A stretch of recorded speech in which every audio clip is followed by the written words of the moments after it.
ఓకేనా? రేపు వచ్చేది రైతు రుణమాఫీ కనిపిస్తుంది. నెలకప్పుడు రైతు కాన్సెప్ట్ నిన్ననే చెప్పాడు. అదొక సంతోషంగా విషయం. అయితే మరి ఈరోజు ఈ సమావేశానికంటే నా పేరు మీకు తెలవదు. నేను కావాలనే వచ్చిన అన్నగారిని గౌరవం గుడికి వెళ్ళాను, ప్రధాన మా దగ్గర రేపు 2వ తారీఖున గ్రామాలలో ధాన్యం కొనుగోలు కేంద్రాలలో మంచిగా నడుస్తుంది. వాళ్ళకు బోనస్ పడతాయి.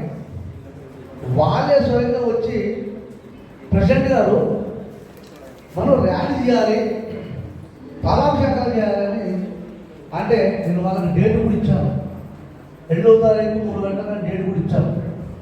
ఈరోజు నేను హైదరాబాద్ పోయి అన్నగారికి కలిసి వచ్చేది. నాకు నేను ప్రసాదించి రావాలని దాని కూడా నేను రావడం జరిగింది. అందుకనే వచ్చే ఎన్నికల్లో కూడా జడ్పీటీసీ కానీ ఎంపీటీసీలు కానీ సర్పంచులు కానీ మా కాన్స్టిట్యున్సీలో ఈరోజు మీరు డేట్ రాసుకొని మా తిరుపా కాన్స్టిట్యూన్సీలో 100కు 80% గెలవబోతున్నాం. ఎందుకంటే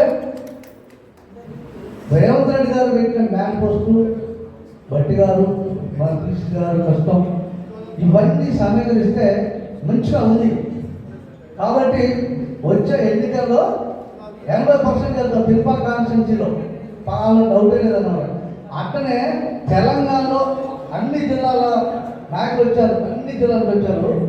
అందరూ కూడా అదే రకంగా కష్టపడితే అసలు బీఆర్ఎస్ అనే పార్టీ అడ్రస్ ఉండదు.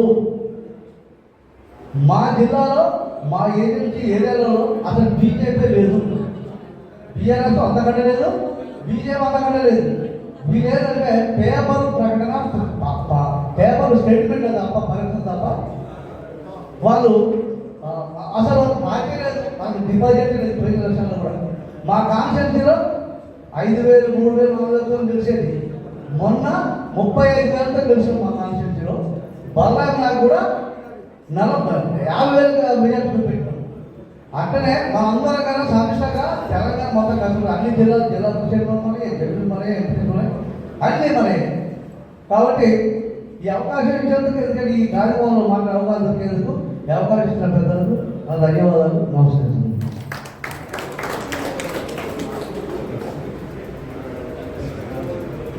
రామనాథం